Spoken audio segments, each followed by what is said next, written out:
사랑을 축복합니다. 축복합니다. 지혜님도, 어. 오늘은 우리 안 집사님이 나하고 눈을 마주쳤어. 목사님을 좋아하는데, 이렇게 인사할 때는 눈을 안 마주치더라고. 왜 그래?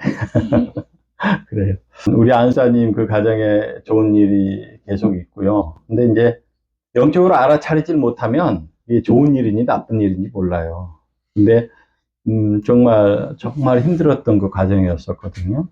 아들이 하나 있는데, 그 아들이 굉장히 아팠어요. 이제 우울증으로 많이 아팠고, 굉장히 많이 힘들었어요. 근데, 저하고 한 1년 가까이 상담을 받고, 좋아지고, 대학에 편입해서, 복지학 전공해서, 복지사로 지금 취업해서 나갔어요. 부모님하고 이제 이렇게 분리돼서 생활을 하는데 굉장히 잘해요. 그리고 그전에는 맨날 싸우고 그랬었는데 지금은 뭐 일주일에 한 번씩 두 번씩 와서 키워도 하고 가고 먹을 것도 사다 주고 가고. 엄마 아빠가 정말 이렇게 철이 들면요 이렇게 안쓰러워 보이거든요. 부모님들이 안쓰러워 보여요. 근데 철이 안 들면은 여전히 그냥 엄마 아빠가 나한테 해준 게 뭐야 뭐 이러면서 이러게 되는데 정말 철이 들면 그 부모도 사실상 그렇거든요. 내가 상처받았을 때 그 나이가 있었거든요. 똑같이. 그래서 아동기, 청소년기 다 겪고 이러면서 자기가 원하지도 않았는데 그 어른이 되는 거예요. 준비가 전혀 없이 되고 이러다 보니까 이제 그런데 그래서 우리 자녀들이 아버지 또 어머니를 바라봤을 때 이 막 절대자, 완벽한 넘을 수 없는 산처럼 생각하고 넘을 수 없다라는 게 뭐 우리 부모님이 재산이 많아서 넘을 수 없는 산이라고도 할 수 있겠지만 부시대적인 어떤 생각이나 이런 것도 우리가 넘어갈 수 없잖아요. 그렇죠? 그런 것도 넘어갈 수 없는 우리의 산이거든요, 사실은. 그런 산을 이렇게 생각하면 정말 부모와의 어떤 관계가 형성이 될 수 없는데, 부모도 저렇게 어린 시절이 있었고, 상처받았던 때가 있었고, 그런 험난한 시대를 살아왔다라는 것을 아는 순간, 너무, 그러니까 성경에서 국률한 마음이 들어요. 국률한 마음. 그러니까 불쌍하다라는 의미인데, 세상적인 의미의 불쌍함이 아니라, 국률함은 은혜 안에서의 그런 국률함이거든요. 저를 불쌍히 여겨주는 거예요. 저의 문제를 용납해주고 덮어주는 거예요. 그게 용납이거든요. 그래서 그런 마음이 생기는 것 같아요. 그런데 이제 아드님이 집도 잘 구해서 이사하고 또 이쪽 집이 갑자기 비워달라고 그래가지고 이쪽 집을 했는데 LH 집을 해서 잘 되고 이사를 딱 하고 계약하러 가는 날 사고가 터지고 이러면서 이거 뭐지 이거 목사님이 여전히 설교했던 것처럼 이렇게 죄가 있으니까 어떤 처벌을 받고 어떤 사고가 터지고 이런 것이 아니라 하나님께 사단이 가서 이렇게 얘기하잖아요. 이제 하나님이 너 왜 다 돌아다녀 봤냐? 그랬더니 욥이라는 친구 봤냐? 그랬더니 욥 봤습니다. 의인이던데요. 근데 사실 하나님이 많은 복을 주셨더만요. 복을 주셨으니까 그렇게 의인처럼 살고 또 하나님을 믿고 하나님 의지하는 거지 그 재산 다 뺏어 오세요. 그러면 그래도 그렇게 하나? 이렇게 얘기했을 때 이제 그래? 그러면 네가 욥의 목숨만은 건들지 말고 다 네가 한번 해봐라. 다. 그래서 이제 시험을 주기 시작하거든요. 자녀 문제. 자녀 다 앗아가요. 재산 다 앗아가요. 건강 안 좋게 하고. 그러는 과정에서 이제 친구들과의 어떤 변론, 이제 이런 과정 안에서 정말 믿음이 성장하게 되는데, 성숙하게 되는데, 그런 과정들 거치거든요. 우리의 삶 안에서. 특별히 욥만 그런 게 아니에요. 우리 하나님을 믿고 예수 그리스도를 믿는 모든 자들에게는 이미 우리는 의인됨이 있어요.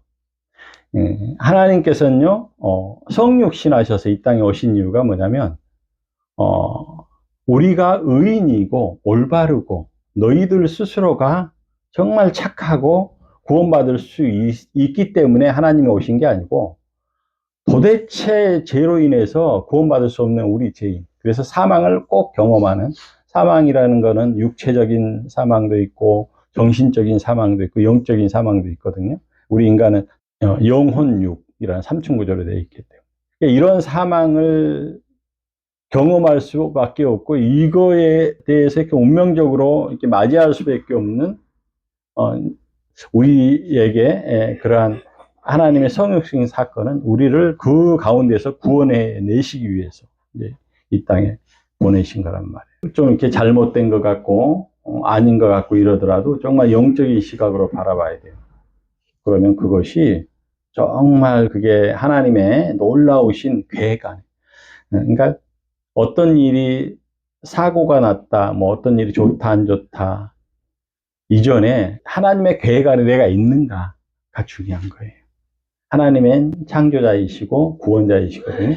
그러니까 창조자라는 건 태초에 우리 이 세상을 창조하셨지만 우리가 죄로 인해서 그 원죄로 인해서 죽을 수밖에 없는데 우리를 구원하시고자 계획을 또 바꾸셔서 구원하시거든요. 그래서 구원자의 하나님, 창조자의 하나님 이런 것들을 함께 가지고 지금 역사를 하고 계시기 때문에 그 계획 안에 우리가 있어야 돼요. 하나님 뜻 안에 우리가 있어야 되는 것이 가장 중요한 거예요. 그렇다라고 한다면 결과적으로 우리는 정말 우리는 복받은 자들이 되거든요. 결과적인 복을 얘기하는 거예요. 축복, 뭐 정말 그런 우리가 상상할 수 없는 그런 축복을 받을 수가 있어요. 우리가 상상하는 축복들은 단순해요. 물질적인 거, 내가 바라고 꿈꾸는 것들, 이런 것들이 축복이라고 생각을 하는데 하나님은 그 이상을 계획하고 계신다. 그래서 좀 잘 되든 안 되든 항상 사단의 시험은 있고요. 사단의 시험, 아까 말씀드렸죠. 사단의 시험. 사단의 시험을 잘 이겨낼 수 있는 것은 오로지 하나예요. 믿음이에요, 믿음. 믿음을 잘. 그래서 아주 건강한 믿음, 올바른 믿음, 그걸 정말 가져야 돼요. 그걸 갖기 위해서 우리가 신앙생활 하는 거거든요. 하나님의 말씀도 듣는 것이고. 오늘은, 요엘 2장 18절로 27절 말씀을 통해서 심령의 추수감사라는 제목으로 말씀을 살펴보도록 하겠습니다. 오늘은 추수감사 주일이에요. 우리 교회가 오늘 이제 추수감사 주일로 지키는데 교회력에도 오늘이 이제 추수감사 주일로 이렇게 되어져 있어요. 이 추수감사 주일이라는 것은 이스라엘 안에는 이 추수감사 주일이라는 게 없어요. 왜냐하면 이스라엘은 계절이 반대로 되어져 있거든요. 그래서 봄에 맥추감사주의를 추수감사주일처럼 이렇게 지내거든요. 근데 이제 그 청교도들이 그 미국으로 이렇게 넘어가서 이제 거기는 생활 패턴이 다르잖아요. 환경 패턴이 달라. 그래서 거기는 이제 가을에 추수를 하는 거예요.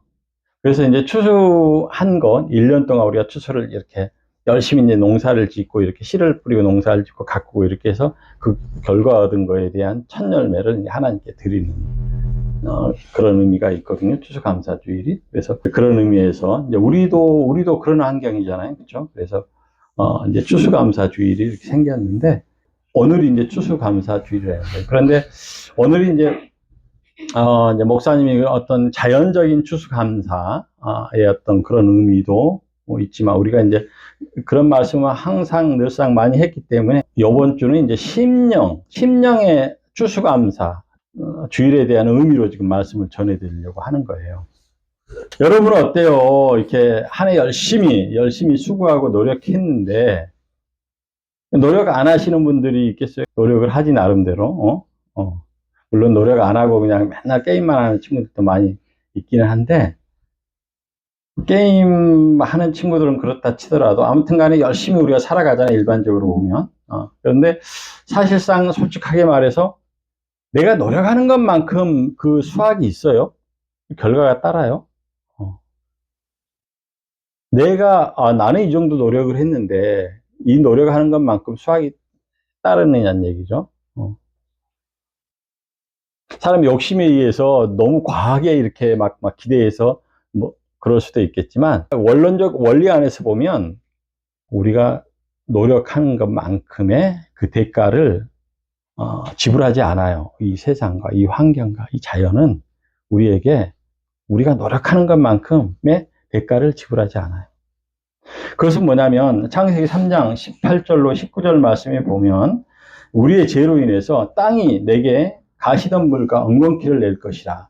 내가 먹을 것은 밭의 채소인즉 내가 흙으로 돌아갈 때까지 얼굴에 땀을 흘려야 먹을 것을 먹으리니 내가 그것에서 취함을 입었음이라. 너는 흙이니 흙으로 돌아갈 것이라 하시니라. 이 말씀은 무슨 말씀인고 하니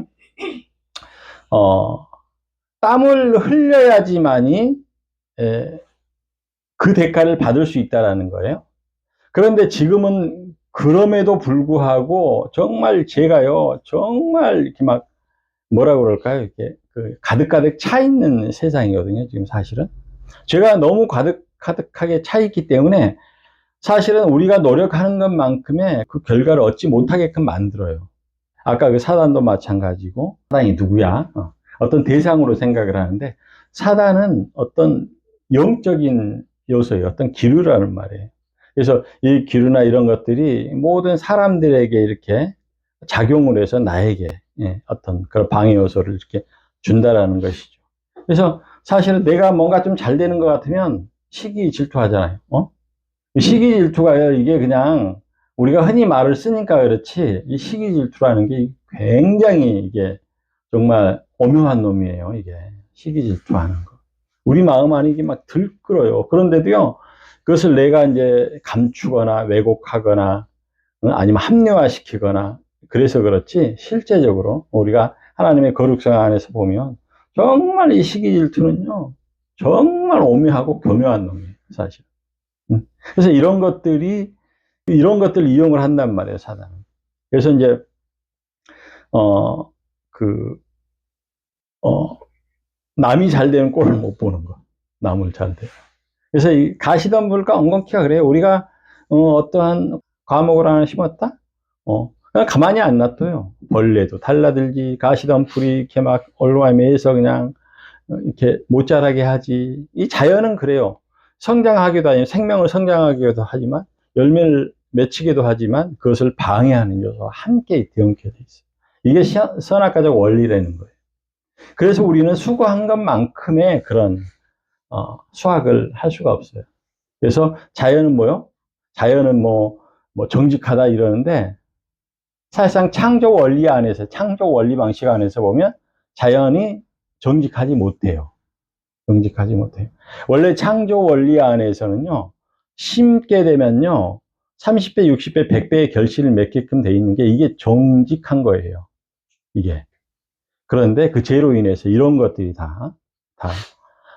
이제 사라지게 돼서 사실은 자연은 그렇게 정직한 수확을 거두지 못하게 만들어요. 그래서 우리가 이 환경에 죄 가운데 살아가는 우리가 그러면 사실상 그렇잖아요. 누구나가 다 그 바랄 거예요. 내가 어떤 일을 했으면 거기에 대한 정직한 대가를 받고 싶어 할 거예요.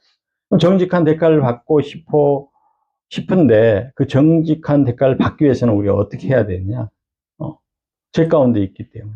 그래서 하나님의 구원에 우리가 동참을 해야 된다는 거예요. 구원에 동참. 그것이 뭐냐면, 자연의 어떤 구원도 있지만, 하나님의 구원의 역사는 자연적인 구원의 역사도 있고, 사회적인 구원의 역사도 있어요.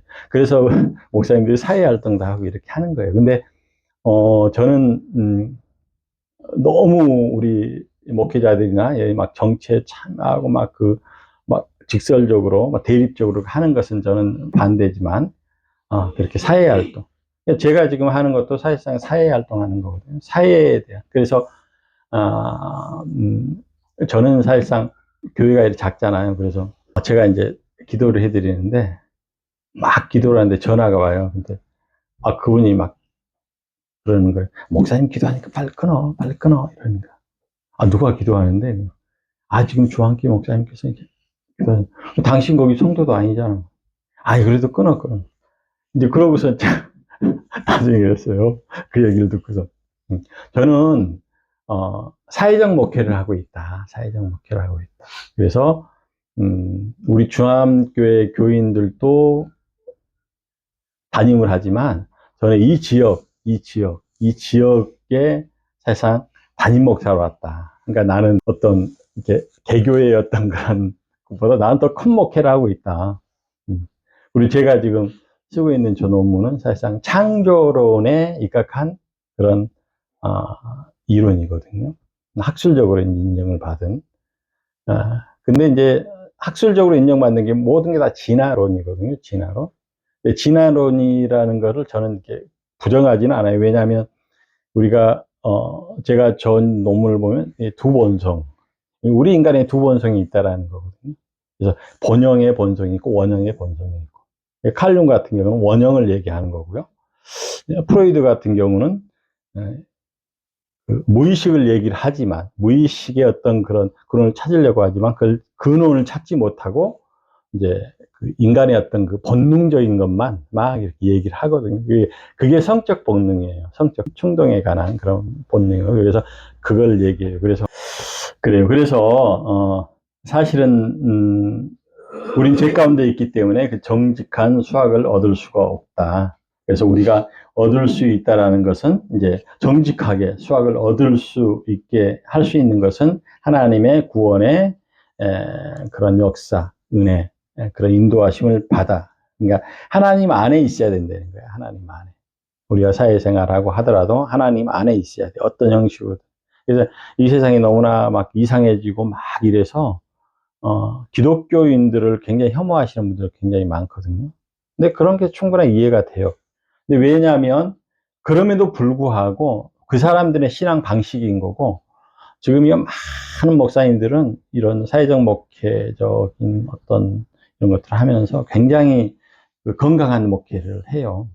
그래서 아까 그런 시기, 질투, 욕심 이런 것들이 끊임없이 오거든요, 우리에게도. 그런데 그런 것들을 자꾸 기도하면서 말씀 보면서 내려놓고 하는 그런 과정들을 계속 거치면서 가는 거죠. 그래서 이제 오늘 본문에서는 이렇게 말씀을 합니다. 오늘 본문 이전 말씀이 이거는 2장 1절로 11절 말씀에서는 여호와의 날이 임하면 우리가 기도하는 것을 너희에게 들어주겠다는 거예요. 우리가 기도하는 것을, 비로소 우리가 기도하는 것을. 우리가 지금 기도하는 게 뭐예요? 정직한 수학을 받길 원해, 우리는. 정직하지 못한 것을 받게 되면 우리 인간은요, 삐딱하게 나가요. 이게 본능적으로 삐딱하게 나가요. 그래서 정직한 그 수학을 받길 원한다는 거예요. 그런데 여호와의 날이 임하면 그렇게 하겠다고 오늘 본문 이전에서 이제 그렇게 말씀을 하고 계신다는 거예요. 그러면 하나님께서 임하시는 우리의 기도는 무엇일까? 이것이 중요하잖아요. 하나님께서 임하시는 우리의 기도, 그러니까 우리가 무엇을 위해서 기도를 해야 되고 어떻게 해야 되는 바로 그거예요. 2장 12절로 17절 말씀, 이것도 오늘 본문 바로 이전 말씀이거든요. 회개하라는 것이에요. 회개하라는 것이에요. 회개요, 이거 절대 안 됩니다. 일반적인 우리 정말 여호와가 임하지 않으면 회개가 안 됩니다. 예수님을 만나지 않으면 회개가 안 돼요. 왜 그러냐? 우리는 하나님처럼 되려고 하는 습성이 있어요. 어떤 사람은 이단의 교주처럼 되려고 하는 사람도 있지만, 어떤 사람은 가정 안에서도요, 우월적인 어떤, 남성 우월적인, 여성 우월적인, 어떤 이런 것들로 나타나는 거예요. 그래서 이게 안 돼요, 안 돼요. 그거에 대한 열등감이 있어요, 우리는. 그, 우월하지 못한 거에 대한. 그렇기 때문에, 왜냐하면 우리 한번 생각해 보세요. 자라서 유아기 때 정말요, 정말 누군가의 도움을 받지 않고서 살아날 수가 없거든요. 죽는 거예요, 그냥. 엄마 뱃속에 막 나와서. 지가 우유를 타서 먹을 거야, 어떻게 할 거야. 못해요. 그런 본능적인, 제 이론에서는 감정의식이라고 하는데, 감정의식 안에 그런 것들이 있는 거예요. 그런 본능적인 그런 열등의식이 있는 거예요, 우리 인간에. 못하는 거예요. 부족한 거예요. 내 스스로가 견딜 수 없는 거예요. 할 수가 없는 거예요. 그런 게 있기 때문에 우리는 그런 열등의식을 나도 모르게 본능적으로 가지고 있어요. 그냥. 그렇기 때문에 우월적으로 되려고 하는, 하나님처럼 되려고 하는, 뭔가 이렇게 우월하려고 하는 그런 것들이 있단 말이에요. 그래서 이 회개라는 게 뭐예요? 회개라는 거. 내가 잘못한 거예요. 그냥 내가 잘못한 것을 잘못했다라고만 인정을 하는 것은 쉽죠. 근데 왜, 뭐 어디 보면 그죠? 무릎 꿇고서 이렇게 비는 경우도 있잖아요. 그러니까 무릎을 꿇는다는 게 뭐예요? 자기 어떤 체면과 이런 것들을 다 걷어낼 만큼의 어떤 큰 잘못을 했거나 아니면 정말 처절하게 자기가 잘못을 했다라고 느낄 때 그렇게 할 수 있는 거지만 이 기독교의 해결하는 그런 의미가 아니에요. 기독교의 해결하는 것은요, 내가 지금 어디에 있지? 내가 우리는 태어나서 죽을 때까지 살아가는 그 삶의 여정 가운데 있는데 이 삶의 여정 가운데 내가 있는 요 자리가 어디야? 하나님과 너무 동떨어져 있는 자리. 하나님의 결국은 뭐예요? 우리를 생명으로 이끄는 거거든요. 가장 좋은 것으로 이끌려고 하는 거예요. 이게 내가 막 생각하고 하나님을 판단해서 내가 이렇게 하면 하나님이 원하실 거야 라고 하는 것이 아니라 하나님께서 원하시는 거예요. 그러니까 우리는 이 세상 광야 가운데 그냥 있는 거예요. 하나님의 구원의 선상 안에 딱 들어가지 못하고 있는. 구원의 선상 안에 들어가지 못하고 있는 것을 인식했을 때 하나님께로 돌이키는 것까지가 회개예요. 하나님이 내가 이쪽 방향을 보고 갔는데 하나님이 저쪽에 계시네. 그럼 이쪽 방향으로 몸을 돌려서 그쪽 방향으로 틀어서 가는 것. 하나님의 구원의 선상. 하나님을 바라보고 가는 것. 이것까지가 회개란 말이에요. 회개. 완전 돌이키는 거예요. 몸과 마음과 정신과 양심까지도 돌이키는 거. 이것이 회개란 말이에요. 그러니까 이게 회개가 쉽지가 않아요. 정말. 반성한다 이런 의미가 아니에요. 그래서 하나님의 말씀 진리인데 진리는 깊음이 있어야 돼요. 깊음이 있거든요. 그러니까 회개라는 그 깊음 안에 우리가 들어왔을 때 정말 우리가 정말 뭐 남들이 인정하든 뭐 어쩌든지 간에 그 하나님과의 나와의 관계 안에서 믿음을 온전하게 가질 수가 있게 된다는 거예요. 그래서 이제 하나님께서는 요엘을 통해서 우리에게 회개하라고 요청하시는 거예요. 이 말씀이 12절과 14절 말씀이에요. 우리에게 끊임없이 회개하라고 요청을 하고 계시는 거예요. 오늘 말씀도 그거예요. 선포하는 거예요. 요엘과 같이. 회개하라. 근데 하나님의 말씀이 회개하라라고 말씀을 하는데 받아들이는 사람이 회개의 그 수준이 아직 미달려 있는 거야. 자기 수준인 거야. 그렇게 되면 어떻게 되겠어? 진리의 수준이 없는. 그래서 더 깊이 말씀을 듣고 말씀 안에. 그래서 예수님은 하나님이시기도 하지만 또 인간의 몸을 입고 신성과 인성을 가지고 이 세상에 오시고 그 하나님이 태초에 말씀으로 세상을 창조하셨잖아. 하나님이 그 말씀이라는 거예요. 예수님. 그래서 구약도 신약도 다 예수님을 예표하고 있는, 예수님을 전하고 있는 사실. 그래서 단순한 어떤 그런 의미가 아니라 깊게 들어가 보면 성경에서는 좀 그렇게 하거든요. 어디에서 보면은 주 예수라고도 얘기하고 어디에서 보면 또 예수 그리스도라고도 얘기하고 그래요. 그런데 또 어디에 보면 주 예수 그리스도라고 얘기해요. 저는 이 말씀이 대단히 중요해요. 우리의 모든 삶의 길, 동양 철학에서는 그걸 도라고 얘기하거든요. 이 도. 살아가는 여정, 모든 길선상 안에서의 일어나는 옳음, 진리, 이런 것들을 우리는 주님이라고 얘기해요. 우리가 따라가야 돼. 주님. 종은요, 주인을 따라다니는 거예요. 절절히 따라다니는. 그리스도는 뭐예요? 우리 죄 가운데 있으면서 이 세상에서만 예수님을 따라다니면 착하고 선하게 사는 것이 아니라 결국에 하나님 나라의 본향에 이르는 그게 그리스도란 말이에요. 이게 전부예요. 이 세상을 살아가는 그 진리의 그 깊음. 그래서 이제 이런 것 잘 아는 것인데 사실상 구약에서는 이 회개의 방식이 어떻게 됐느냐면 자기의 어떤 그 잘못이나 신앙적인 하나님께 죄를 범한 것을 알게 되면 물론 이제 제사를 지내서 동물들에게 책임을 전가해서 이렇게 사함을 받지만 그 이전에 회개하는 역사가 일어나는 것들은 그냥 죄를 뿌리고 자기 옷을 찢어요. 자기 옷을 찢는 그런 행위로 회개의 어떤 그 퍼포먼스라고 하는 거죠. 그런 것들은 했지만 사실상 오늘 이 말씀에서는 어떤 걸 말씀을 하고 계시냐면 마음의 옷을 찢으라는 거예요. 마음의 옷을 찢으라는 거예요.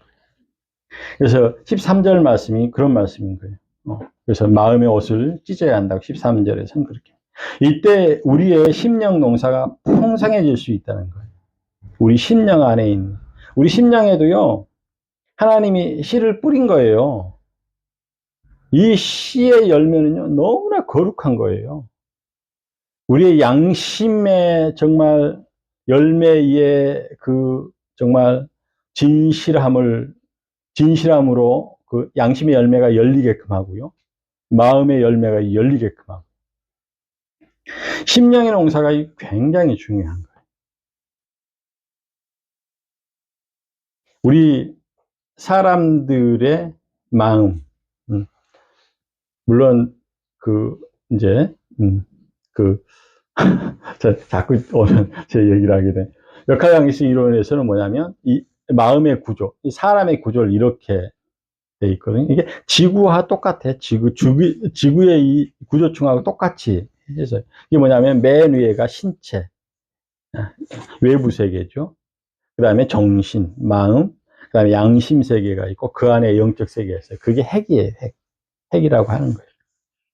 그래서 우리가 구약의 동물을 죽여서 피를 받아서 우리가 제사를 지냈잖아요. 근데 이 육신의 신체적인 죄의 해결 방법은 마음 안에 있다는 마음 안에. 그래서 마음에 정말 우리가 이제 예수 그리스도를 모시는 것이 우리 마음에 이제 성전이 되어지는 것인데 이런 것들이 굉장히 중요하다는 거예요. 그리고 우리의 정신은 뭐냐면 양심과 연결이 되어 있어요. 양심과 연결. 이 양심 굉장히 중요합니다. 양심이요, 정말, 모든 지식을 다 통달하고, 지식을 다 통달한 사람들. 야, 이런 사람들이요. 그러니까, 슬슬 피해 다니는 거예요, 죄를 안 지. 그러니까, 합법적으로만, 이렇게. 세상법은 너무나 허술하거든요. 이게 대칭적으로 돼 있기 때문에 너무 허술한 거예요. 그래서 얼마든지 피해 다닐 수가 있어요. 목사님들도요, 이렇게 해서 좀 하면은 살살 피해 다니면서, 그런 좀 좋지 못한 그런 행동들을 하는. 정치인도 마찬가지고요. 정말. 그래서 우리의 지식이, 이렇게 많을수록 정말 양심 점검을 잘해야 돼요. 양심. 이거 안 돼요. 왜냐, 당장 손해가 나는데. 양심이 발동되면 내가 손해가 나는 거예요. 그 대신에 손해가 나지 않기 위해서는 내 양심을 팔아먹어야 되는 거예요. 뭔가를 하나를 줘야 되는 거예요. 그래서 양심은 굉장히 중요해요. 양심이 없으면요, 모든 지식을요, 가져다가요, 양심 팔아먹는 일에 사용을 해요. 그러니까 이 정신을 살리기 위해서는 양심. 그리고 양심을 통해서 우리 영적 세계로 들어갈 수 있어요. 영적 세계. 마음은 치료를 받아야 하는 거지만, 양심은요, 정말 바르게 우리가 관리를 잘해요. 영적 세계로 들어갈 수 있어요. 그래서 이 양심의 정말 놀라운 역사가 그거예요. 정말 하나님의 이 말씀에 순종하는 거예요. 성도님들이 진리에 깊음이 없잖아요. 그럼 목사님이 뭐 얘기하는 것이 순종으로 이렇게 착각을 하는 경우가 많아요. 근데 대부분이 목사님이 말씀을 하시잖아요. 말씀대로 전하잖아요. 그래서 목사님이 말하는 게 순종의 이제 모습이기도 한데, 근데 만약에 목사님이 조금 이상하게 뭔가 좀 양심을 잘못 가지면 어떻게 되겠어요? 이건 순종이 아닌 거예요. 순종을 했는데 순종이 아닌 거예요. 그래서 말씀의 깊이를 잘 정말 새겨드려야 돼요. 말씀 안에. 그걸 우리는 지혜라고 하는 거거든요. 지혜가 있어야 돼요. 정말. 그래서 심령의 농사를 풍성하게 잘 지으면 이런 것들을 우리가 가질 수가 있다는 거예요. 오늘 본문 말씀에서 이렇게 읽어보니까 북편에 있는 그 군대가 나오잖아요. 그렇죠? 북편에 있는 이 군대가 뭐예요? 이걸 내어 쫓으라고 얘기하는 거거든요. 우리 마음속 안에 북편에 군대가 있어요. 근데 이 북편의 군대는 어떤 거냐면 메뚜기 떼를 얘기하는 거예요. 메뚜기 떼는요, 그 모든 풍사망의 농사를 다 망쳐버려요. 메뚜기 떼가 한번 지나가면요, 싸그리 그냥 그냥 뭐냐 가시만 남는다고 그러나 아무튼 싹 다 갉아먹어버리고 없어요. 근데 우리 마음 안에 심령을 풍성하기 위해서 우리 마음 안에 있는 메뚜기 떼, 이것은 북편에서 오는데 이 군대, 이 메뚜기 떼를 내어 쫓아야 돼요. 내어 쫓아야 돼요. 그것이 어떤 것인지 이제 기도를 많이 한번 해보세요. 그래서 메뚜기 떼로 인해서 참혹한 피해를 입은 것은 자연의 뭐 들짐승도 있고요, 들풀 그리고 나무까지도 영향을 미쳐요. 이 메뚜기 떼. 그러므로 창조주이신 하나님께서 우리에게 요청하신 회개에는 자연의 풍성한 축복도 있지만 나아가서 우리의 심령이 풍성해 새로워지는 축복이 있다는 것이에요. 심령 안에 엉겅기, 가시덤불이 그런 것들이 있다는 거예요. 따라서 우리는 하나님께서 우리의 심령의 씨앗, 즉 회개를 요청할 때 우리는 회개라는 그 수고를 해야 돼요. 회개라는 그 수고를 해야 돼요. 회개를 정말 해야 된다는 거예요. 그렇다면 회개의 수고라는 것은 무엇인가? 회개의 수고라는 건 무엇인가? 바로 이제 결론 말씀인데 하나님께 공유를 입을 수 있는 그런 수고를 얘기하는 거예요. 회개라는 것. 회개의 수고라. 우리가 회개하기 위해서 수고하는 것들은요.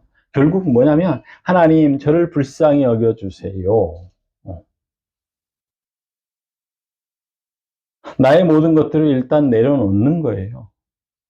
그렇다고 내가 똑똑하지 않으려고 막 노력하는 것이 아니에요. 똑똑한데 내 똑똑한 것을 우월적으로 자랑하지 말라는 거죠. 열심히 노력하고 똑똑해지세요. 그런데 그것을 하나님보다 더 위에 앞세워서 하지 말라는 거예요. 그리고 이 수고는요, 성령의 도우심을 바라는 하나님과의 관계예요. 성령님 도와줘요. 지금 이 시대에는 성령님이 역사하시는 시대예요. 보혜사 성령님이라고 얘기해요. 지금의 성령님은 창조 때 성령님과는 이렇게 역할적 의미에서 좀 달라요. 예수 그리스도 이 땅에 보혜사로 오셨다면 보혜사라는 게 뭐야? 하나님과 우리를 이어주는. 그래서 우리는 하나님의 자녀인데 우리가 하나님을 떠나와서 고아가 됐기 때문에 누구인지를 모르는 거예요, 아버지가.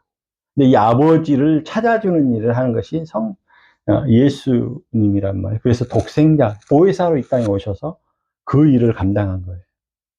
그런데 이때 함께 동참하신 분이 있어. 이분이 뭐야? 보혜사 성령입니다. 그 성령님이 지금 역사를 해요. 그래서 이 성령님은 지금 예수님을 만나게 해주는 거예요. 예수님을 만나. 그래서 인격적인 예수님을 만날 수 있도록 해주시는 분이 성령. 그래서 그 보혜사의 성령. 그래서 보혜사의 성령님을 만나는 것이 하나님과의 관계라는 거예요. 하나님과의 관계 시작. 그러니 여러분 하나님께서 우리에게 요청하신 회개의 기도에는 가장 빠르고 구체적으로 체험되어지는 하나님의 풍성한 그러한 축복이 있는 그런 통로라는 사실을 우리는 꼭 기억해야 돼요. 이거 꼭 기억하셔야 돼요. 자, 오늘 말씀을 마치겠습니다.